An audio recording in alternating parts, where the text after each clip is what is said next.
The wind pressed flat across the desert floor, dry and steady, pushing a shimmer of heat against the runways and scattering dust along the taxi markers.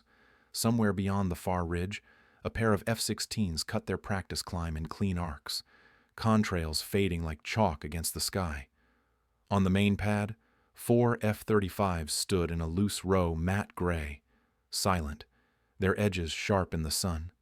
They looked like shadows made solid, like something the earth had forgotten how to explain. Kelly's jet sat at the end, its canopy still closed, nose angled just slightly off-center. It had no nose art, no kill stickers, not even a tail nickname. It didn't need them. Inside the prep bay, the whiteboard map was already smeared with dry erase residue.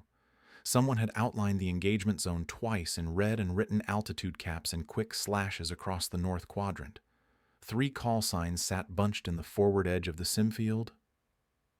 The 4th Kellys sat in the bottom left corner. Triangle anchor, passive arc. One of the junior pilots walked by with a protein bar in one hand and tapped the board with his other. "Guess we know who's watching paint dry today," he said, not bothering to lower his voice. Another glanced at Kelly's placard, still clipped to the assignment rail. The plastic rectangle had been flipped upside down. The name tape was readable only if you tilted your head. No one corrected it. The sim lead, a sharp-faced major with a notebook and mirrored glasses, gave a short nod toward the board. "You all know the loadout," he said. "Standard radar profile, 2 simulated sidewinders, and 1 soft kill logging system. Don't overthink it. We'll do the heavy lifting. Kelly, you're flying cold corner, triangle defense. Stay low, keep your emissions down, confirm beacon-only visibility, no radar." Kelly nodded once. She didn't adjust the placard. She didn't speak. She folded the sim packet and slid it into her chest pocket with quiet precision. Her gloves were already tucked under one arm. The others were still joking, still calling out target ranges and mock kill quotes as they left the room. She waited until the hallway cleared, then followed without sound. The walk to the flight line was long and hot, the kind of walk where silence settled into the seams of the day. Heat shimmered off the concrete. The air smelled faintly of jet exhaust and sun-blistered paint. Her boots made steady contact. No scuff, no drag. She paused once by her aircraft's port wing, resting a gloved hand briefly on the intake rim. The metal was warm, clean, almost meditative. The jet seemed to breathe without motion. 3 other pilots were already suiting up near the ready rack. One pulled his helmet on with a grin and nudged his teammate. "Let her ghost out there," he said. "She's just playing ghost tag anyway." Kelly climbed the ladder into her jet without a word. Inside the cockpit, she moved through her checklist with practiced economy, each switch flipped, each sensor reading scanned. Her eyes moved slower than her hands. She configured her emissions manually set to passive scan only. Radar cold. Weapon systems armed for lock confirm, but not display. She didn't need to see everything. She only needed to know when the others revealed themselves. The voice on the channel crackled through pre-flight. 2-1, confirm passive loadout. Kelly keyed the mic. 2-1 confirmed. Good. Keep the triangle pattern clean. We want net coverage, not speed runs. No other comment came through. No jokes this time. Just the low static of acknowledgement. She locked her visor down, sealed her suit, and listened to the turbine hum rising around her. One by one, the other F-35s pulled out of the lineup and arced toward the north corridor. Their call signs lit briefly on her HUD. All 3 were already running radar hot. She stayed grounded 2 beats longer, letting her systems settle fully. Then she eased the throttle forward, lifted clean off the pad, and banked southwest toward the first triangle point. The desert unfolded like a canvas with no brush strokes. Her HUD marked the triangle legs in pale blue, each one precisely measured, no more than 100.0 seconds apart by travel time. Altitude fixed at low intercept band. Exposure minimal by geometry. On the second leg, She reduced throttle just enough to dampen the exhaust bloom and ran silent through the west quadrant. The sky felt open and cold, not by temperature, but by silence. She watched radar pings light up on the global channel, listened as teammates called out range and bearing, all of them already pushing for simulated kills. Their confidence crackled through the comms like radio heat. Kelly made no calls. She stayed quiet. Her F-35 never showed up on their radars. Not truly. Not unless she wanted it to. She hit point 3 and arced clean back to 1. Triangle complete. Beacon ping only. No lock attempts. No weapon systems cycling. Just position. Flow. And the whisper of jet stream over carbon skin. The aircraft vibrated in perfect tune. Everything balanced. One of the pilots called out, "You still with us?" Ghost Rider. No reply was expected. None was given. The joke hung for a beat, then faded. From altitude. The map made more sense. The triangle she flew didn't just fill space, it framed it. The others ran intercepts through the center, chasing aggressors. Kelly didn't chase. She moved like the horizon line. Below her, heat shimmer danced off rocks. A hawk spiraled at the edge of her canopy glass, riding a current she hadn't felt. She adjusted course by 2 degrees without needing the HUD to confirm. Her triangle held. Each time she passed point 1, she angled her F-35 just slightly to reduce radar cross-section to the incoming band. When she banked, she kept exhaust pointed toward the shaded terrain. When she adjusted altitude, she let her wings drift through the sky's quiet corners. She was not hiding, she was holding. The others didn't see it. Not yet. They saw a triangle, a pattern, a passive runner. But Kelly had already begun building the trap. Kelly had never learned to love the noise, not the roar of takeoff or the sonic snap of high-altitude rollouts. What stayed with her were the quiet things, the flicker of a console screen in the dark, the soft pitch shift of a cooling turbine, the way airflow numbers smoothed out just before a perfect descent. While other cadets watched documentaries and clung to their flight gloves like they meant something, Kelly stayed in the sim bays until the lights dimmed automatically. She memorized system flows, not slogans. What she loved most wasn't flying. It was disappearing inside the machine and seeing the sky the way a radar pulse did through math, heat, and timing. Her first hours in the cockpit weren't logged in air. They were built from sim modules, overnights, forgotten labs no one reserved after midnight. She tracked IR bloom trails from outdated overlays, watched how heat soaked into carbon skin, and built notebooks of offset vectors that let her map enemy scans before anyone launched. She didn't care about kill ratios. She cared about where the enemy looked and where they never thought to. There was a time when she thought that knowledge would speak for itself. In training, she finished top 3 in every systems exam. When they tested passive lock acquisition, she completed her run blind and still tagged 3 out of 5. But when assignment rotations came out, her name always landed near the bottom. Quiet, composed, unemotional. That was the phrase an evaluator once wrote in the margin. Not a compliment, a red flag. Another time, she overheard someone say, "She flies like she's trying to avoid the spotlight," as if that weren't the point. She remembered the hallway outside the training hangar at Charleston, the one with the dented vending machine and the cracked floor tile by the emergency light. She was sitting on the ground, running pre-flight numbers for a sim that had been pushed until morning. Most others had gone back to the dorms. Only one instructor stayed behind, old flight suit, boots with worn soles, name tag smudged at the corner. He watched her work, then pulled a folded slip of paper from his pocket. "You fly smart," he said, "but smart's not what gets picked first." Kelly didn't look up. "I know." He handed her the paper. One side had a simple code string, nothing classified, just a known sequence for counter-radar echo management in legacy stealth systems. On the back, he'd written something by hand. She remembered the words even now. "You don't fight the jet, you vanish with it." He walked off before she could respond. She never saw him on rotation again. But The paper stayed. She kept it folded inside a plastic sleeve, tucked into the back flap of her personal binder. When she moved stations, she reprinted the code and reread the phrase. When she sat for her F-35 sim certification, she ran that sequence against the default profile and watched how the cross-section changed at 5-degree wing tilt. The rest of the class used autopilot flybys. Kelly flew her triangle manually. Her instructor called it slow.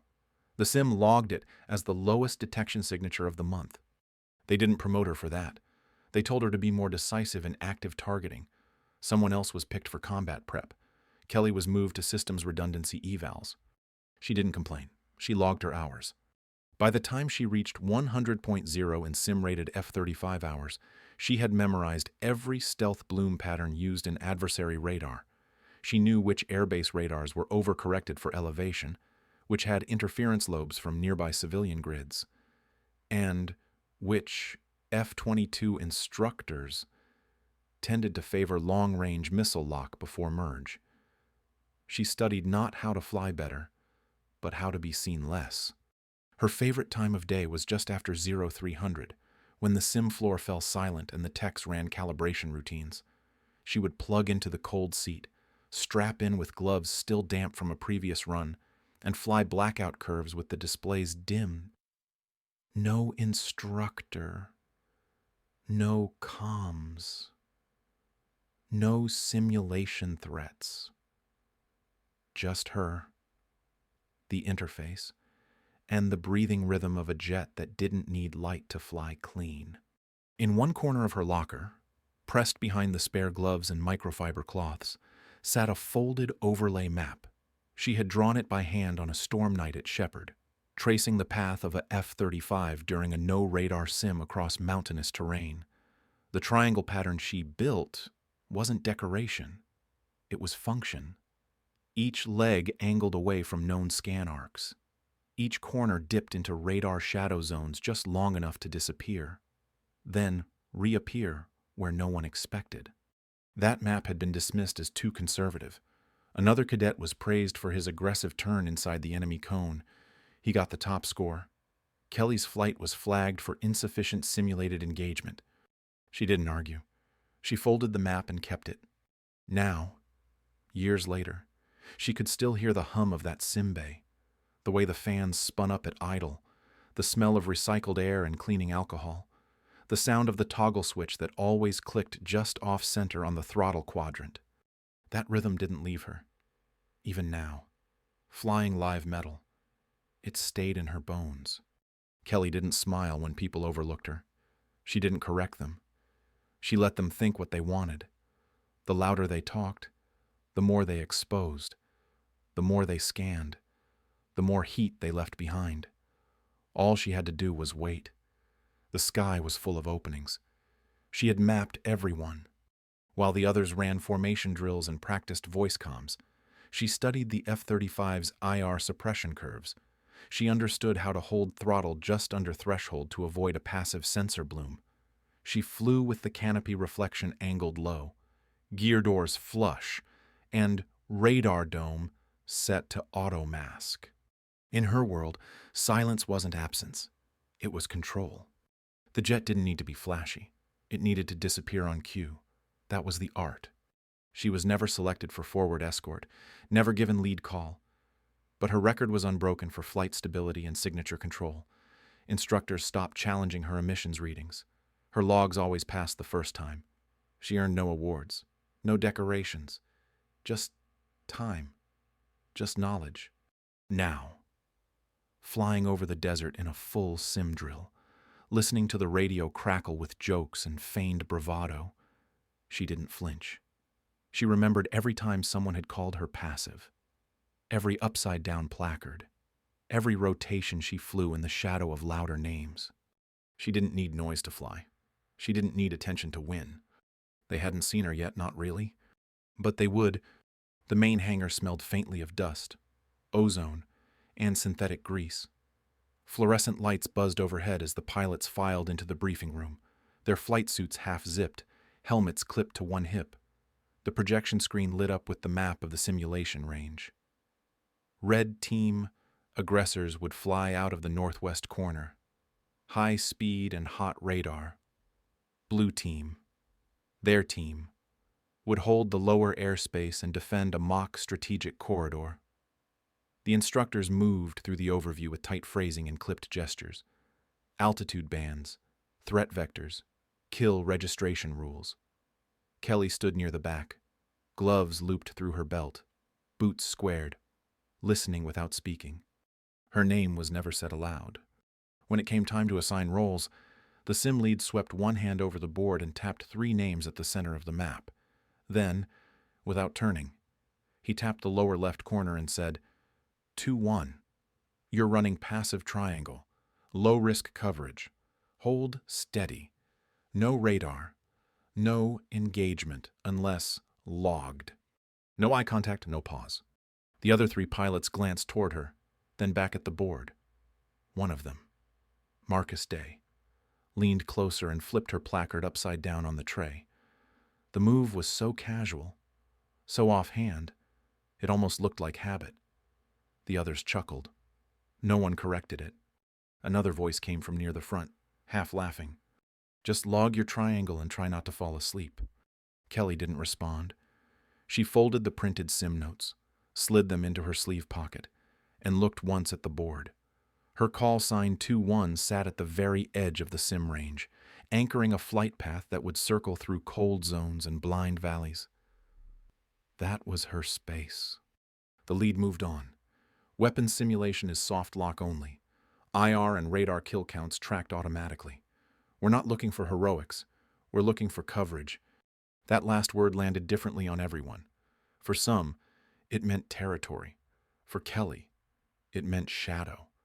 The room emptied fast once the final parameters were called. Jokes echoed as boots scuffed over the floor. Kelly stayed behind a moment longer, adjusted the strap on her gloves, and watched as someone added a dry erase mark beside her triangle zone. A circle. A smiley face. The ink squeaked faintly, then smudged as someone brushed too close. Outside, the heat was already pulsing against the tarmac. The sky over the desert was clear, hard blue, and the ridge in the distance shimmered as if the air had forgotten how to hold still. The 4 F-35s lined up near the far ramp looked identical from a distance. But as they walked toward them, distinctions emerged: custom helmet art, colored visor tints, shoulder patches sewn tight to flight suits. Kelly's flight suit had no patch. Her helmet was standard issue. Her jet was matte gray with no decals, no tail signature, no vanity mods. It looked unfinished to some. To her, it was complete. Marcus swung his helmet onto the wing of his jet and looked toward her with a half smile. Still can't believe they gave you a real aircraft. Kelly said nothing. She moved past him without acknowledgement and began her pre-flight, hands steady as she unlocked the gear cover and checked the fluid indicators. Her focus stayed on the details: stealth seals, panel alignment, emissions array, power-up lag. She didn't look at the others, even when their laughter rose as someone tried to mimic a comms call in a slow monotone. 2-1, this is 2-2. Are you awake? Blink twice if you exist. Kelly pressed her palm briefly to the intake surface. It was warm under the sun, just shy of too hot to hold. She counted 5 seconds, then stepped back and moved on to the next check. In the final prep zone, the pilots ran hand signal checks while standing near their jets. Kelly stood off to the side, running system diagnostics on her wrist pad. One of the instructors walked by, nodded toward her screen, and said nothing, just moved on. The others ran mock lock calls, pointing at the ridgeline and shouting imaginary missile confirmations. Kelly kept her voice low when she activated her ground channel. 2-1, ready for launch.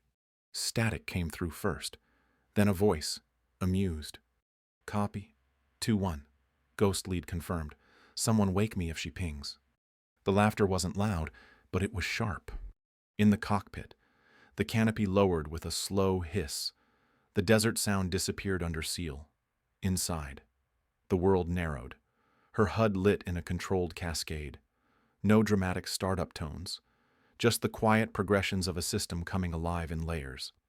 She didn't glance at the others as they took off in sequence. She waited her turn, watched their signatures flash on the monitor, then throttled up with a shallow angle that barely skimmed the surface of the range. Her F-35 rose like a line being drawn with a ruler. No arc, no tilt, just precision. Her radar remained off. Her weapon system stayed silent. She moved into the triangle's first leg with her sensors running passive and her hands calm on the throttle. The sky beyond her was full of chatter. Her teammates called out bearings, range estimates, and fake taunts. Someone even asked if anyone had visual on the Ghost. No one did. Kelly stayed in her assigned loop, angling her F-35 just enough to keep her radar cross-section minimized. Her exhaust flowed toward shaded terrain, low and clean. Each time she passed a corner, her jet's profile remained aligned with a known radar null zone. It wasn't luck. It was built. She didn't need to talk.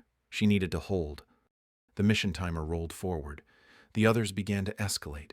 Simulated missiles called out, locks confirmed, foe evasions shouted with glee. Someone claimed 2 kills, then revised it mid-sentence when his radar dropped out. Kelly kept flying. Same speed, same path. Her jet made no calls, left no trace. At one point, she passed close enough to see the afterburn of a teammate cutting high over a canyon edge. The flash lit her canopy for a second, then faded. She made no move to follow. Back at the range control station, the observers took notes. No one commented on 2-1's absence from the main feed. She hadn't been visible on radar since takeoff.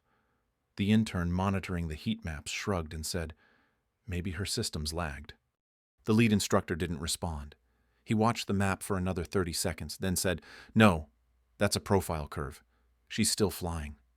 The others kept joking. In the air, on comms, even in the data feed. Kelly stayed level. Her hands didn't shift. Her expression never changed. Her jet remained dark, clean, and unreadable. They thought she was missing. She knew better. The moment the briefing ended, Kelly didn't follow the others to the ready bench. She returned to the prep bay, still quiet, and pulled her own copy of the sim overlay from a compartment tucked inside her flight bag. It was a printed grid, marked in pencil, laminated at the edges. The instructors didn't use this version. It was her own map, drawn weeks ago during downtime, refined every night since. She laid it flat on the folding surface next to her helmet and adjusted the lighting overhead until there was no glare. 3 corners. That was the core. Each point represented a known radar shadow zones where scan strength fell off due to either terrain interference, signal phase delay, or angle deflection from previous test data. She'd cross-referenced those points with the aggressor team's expected approach, arcs. One leg of the triangle would run cold through a steep valley. The second would skim the edge of a shallow cloud layer, high enough to confuse thermal optics. The third would pass behind a mineral-rich slope that, according to archived test logs, distorted IR reads by up to 17%. Most pilots saw the triangle as a limitation, a track to be endured. But Kelly saw it as space, not empty space, but a field with edges she could shape. While others were chasing movement and broadcasting signals, she would disappear into geometry. She took out her soft pencil and marked a small correction near point 2, a subtle shift. Just 6 seconds earlier in the leg switch would put her at a blind angle right as the enemy was expected to sweep the ridge. That sweep would use fast pulse radar loud, high gain, and quick but vulnerable to echo misread if the target moved at the right angle. She knew the scan rate, knew the return delay, knew exactly when the aggressors would think the zone was empty. She folded the map carefully, returned it to the sleeve, and opened her flight log. On the inside cover, a quote was taped to a faded scrap of paper she'd carried since Charleston. "You don't fight the jet. You vanish with it." The ink was smudged now, but legible. She ran her gloved fingers once over the edge, then wrote down 3 numbers: throttle setting, pitch angle, and emission cycle time. Each one had been fine-tuned through hours of passive sim testing. None had ever failed her. Out on the line, the others were strapping in, chatting across comms, adjusting helmet cams and oxygen seals. Kelly took her time. She walked her jet slowly, eyes checking not just panels and seals, but the contours of alignment. The F-35 was not designed to be beautiful. It was designed to be invisible. Every edge and seam was angled for disappearance. She knew them all. She climbed into the cockpit, sealed the canopy, and did not immediately start the engine. First came the configuration. She adjusted her radar cross-section profile to the lowest threshold, forcing manual override to reduce non-essential pulse traffic. Next, she locked her data uplink to relay only, blocking passive return queries. Most pilots let the system manage emissions. Kelly didn't. She shut off everything she didn't need. Radio stayed at minimum gain. Beacon visible only to ground tracking. Thermal suppression full. Engine mod rate capped at the curve just below satellite IR bloom. Her F-35 was not just flying silent. It was becoming an absence. On her HUD, the triangle was displayed faintly. Pale lines, each leg spaced for 100.0 seconds of flight at steady throttle. No weapon targeting data, no radar projections, just the structure. She started the jet, rolled forward with minimal acceleration, and took off low, holding angle to reduce heat bloom against the rising sun. The first leg of the triangle cut west, under the cloud line. Her exhaust blended with the haze. No climb, no speed spike. Just a clean entry into the map she had already drawn. While others scanned wide and flared afterburners for climb rate, she flew flat. Every adjustment was incremental. She kept the canopy tint neutral, shield reflectors aligned, weapon bay closed. Inside, she tracked heat maps, radar feeds, and friendlies' emission levels. None of it came from her. She was reading, not writing. She moved toward point 2 without adjusting course visually. Her map had the terrain memorized. As she angled for the turn, her right wing tilted just enough to reduce return signal from the high ridge. She banked in silence, aligned perfectly with the mineral-rich slope. Enemy radar would sweep the zone in 15 seconds. She stayed under its arc by 2 degrees, just enough to be lost in noise. There was no call, no mark, but she knew it had worked. Her signal profile had dropped below threshold. Nothing pinged back. The scan had passed without catching her. She kept flying. At point 3, she shifted throttle by a fraction to time her next pass with the others' radar bursts. Their emissions created shadows brief, directional like lighthouses turning away. She flew between those moments. One burst would pull attention east. She would pass west, angled with wind and cross current. The radar signature would show interference, nothing more. Each leg she flew reinforced the triangle, not on the map, but in the minds of those watching the sky. The triangle wasn't just a path, it was a trap, a field of view designed by someone who didn't need to be seen to strike. She watched the friendlies moving erratically across the sim field. One fired an early radar lock, another burned a full turn chasing a phantom. Their signals lit up like flares. They were flying loud. Kelly didn't need to fly fast. She flew quiet. Midway through her second circuit, she made the smallest of course corrections, just enough to place her at the far edge of the enemy's low-altitude IR cone. It would be searching for heat. Her F-35 gave it none. The exhaust curled into cooler air, masked by shadow and time. If they were looking for her, they would find nothing. She reached the apex of the triangle again. Everything was aligned. Wind, heat, emissions, radar coverage. Each corner led into the next without warning. She checked her systems. No detection. No return pulses. The enemy hadn't seen her. Neither had her own team. She didn't smile. She didn't speak. The board was hers, not because she'd fought for it, because she'd built it while they weren't looking. The moment the drill clock rolled over, the air lit up with chatter. Her teammates broke formation immediately, peeling wide across the sky with aggressive thrust and full radar emissions. Their voices came through the comms, sharp and loud, calling bearings and lock attempts before the red team even appeared.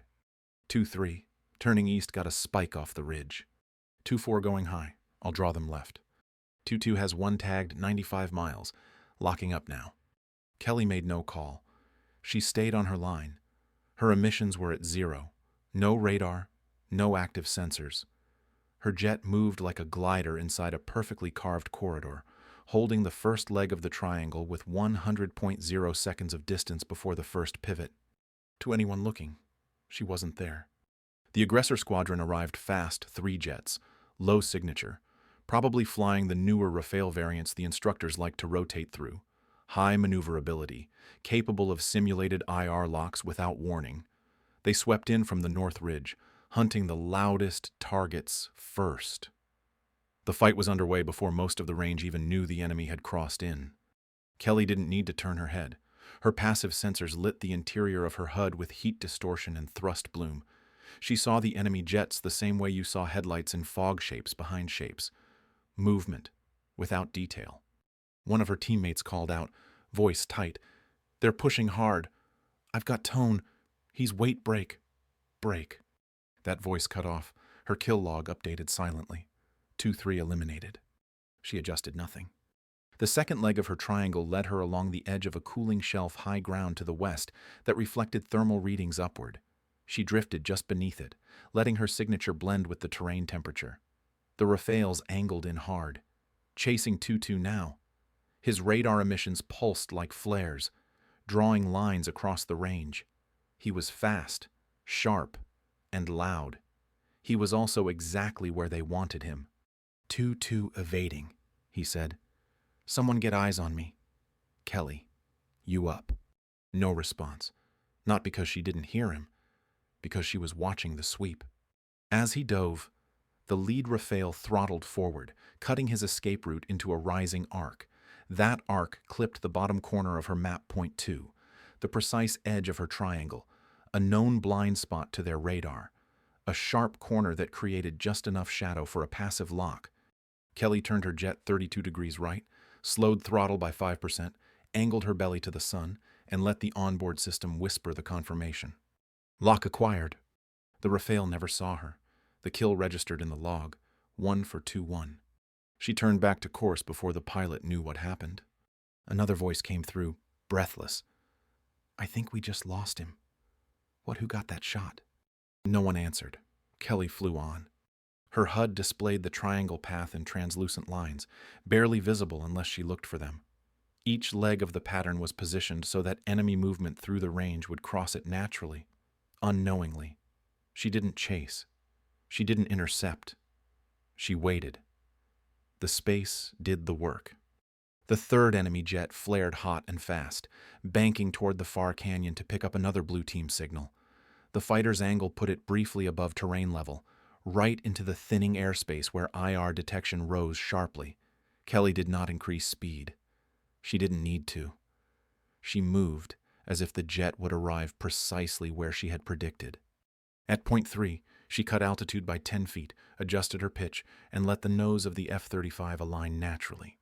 Second lock, clean, passive, no return ping. 2-1 now had 2 confirmed kills.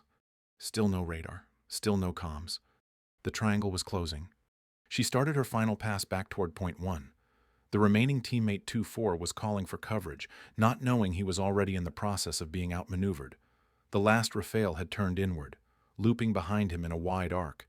But the heat bloom of his afterburner had given away his trail.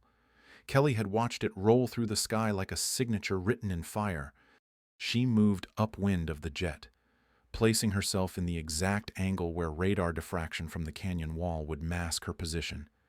She didn't follow the Rafale directly. She flew beside its future. It would pass into her shadow in just under 9 seconds. She counted silently. When the angle aligned, she rolled slightly to one side, just enough to bring her sensors into focus. The lock tone wasn't a tone at all, just a soft line on her screen, a shape blinking white against a field of gray. Third lock, no radar, no engagement notice. 2-1, 3 kills. The sim feed registered the elimination and muted 2-4's comm. Kelly returned to course, letting the triangle reset. She did not change speed, did not speak. Her F-35 never showed on the kill feed. Only her number did. From the outside, it looked impossible. There had been no tracking signals, no radar spikes, no flight path deviation, just one jet, never seen, never called, logging 3 kills from nowhere. In the command tent, the instructors watched the board flash. The intern at the kill console squinted at the log. 2-1. That can't be right. She never activated radar. She didn't have to, said the range officer. They rewound the trace. Every target had passed through a specific path, the triangle. They just hadn't realized it was a weapon. Kelly flew one more circuit before the sim clock expired. No enemies left. No sound in the channel. Her F-35 coasted back to base under power curve. Her radar switch was untouched. Her jet looked the same as it had an hour earlier. Only now, the board belonged to her. Not through combat. Through control. The debrief room was colder than it needed to be. The air conditioning pushed down from above in slow, even gusts, humming in the corners between voices.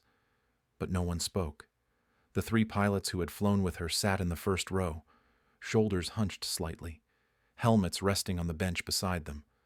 One of them had his arms crossed tight across his chest, like that would shield him from what they'd all just seen. Another stared down at his boots. The third kept glancing at the screen as if he still didn't quite believe it. Kelly stood at the back, just inside the doorway, gloves tucked in one hand, helmet in the other. Her suit was still zipped to the collar. Her face was still unreadable. The screen up front was paused on a wide-range sim overlay, frozen mid-rewind. One by one, the instructor toggled through the playbacks. Each elimination pulsed across the map in a clean white flash. No dramatic audio, no explosion graphics, just movement, then silence, then a soft ping. 2-3, eliminated at grid mark Echo 6. 2-2, tagged at lower altitude near Ridge 11. 2-4, caught above the canyon wall. Each time, the aggressor's flight path curved inward toward what they believed was open space. Each time, they passed through a point just inside a heat-dampened zone. The instructor let the footage roll, then stopped again at the final frame. 3 white lines blinked into shape on the map. A triangle. He turned to face the room.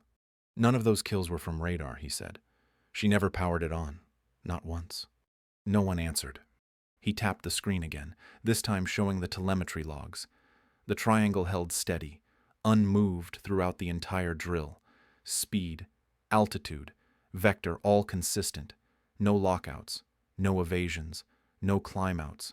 Just pattern, precision, and perfect timing. She never got seen, the instructor continued. Not by you, not by Red Team, not by us. He pointed to the triangle. She didn't fly into the fight. She built the fight around herself. You flew into her map. The silence thickened. A few heads turned toward Kelly.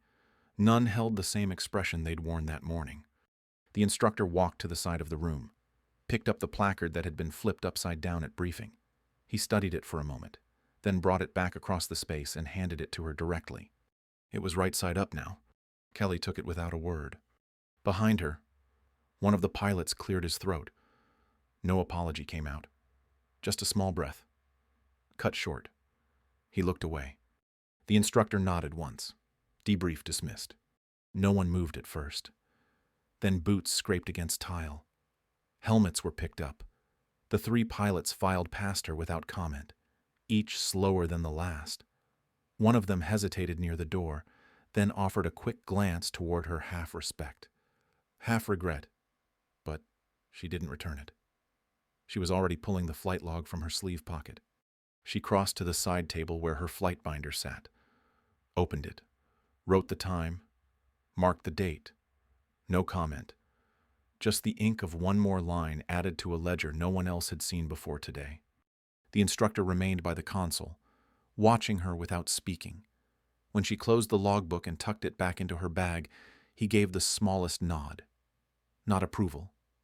Recognition. She walked out of the debrief room, helmet in hand, the desert wind already spilling across the edge of the runway. It pulled at the loose edge of her collar, dried the sweat from her jawline, and fluttered the ends of a paper checklist left behind on the bench. The sun was still high, and the heat shimmered again, on the horizon, unchanged by what had happened. But the air felt different now. Her jet stood where she had left it, silent, matte gray, no markings. She paused near the nose and reached once toward the skin of the aircraft, not to inspect, not to check, just to feel the warmth of metal that had flown perfectly, the kind of flight no one saw coming, but everyone now remembered. She didn't need to prove anything, not anymore. She walked on, not faster, not slower, just forward, the wind at her back, the board now hers. Some victories are not shouted. They are flown in silence, mapped in precision, and carried by those who never needed permission to matter. Kelly was never the loudest in the room, never the one others chose to follow, but she knew her craft, knew her jet, and trusted the quiet strength that had shaped her. In the sky, she did not chase recognition. She built the field that others never saw until it was too late. That is the mark of real mastery, not the noise made, but the impact left behind.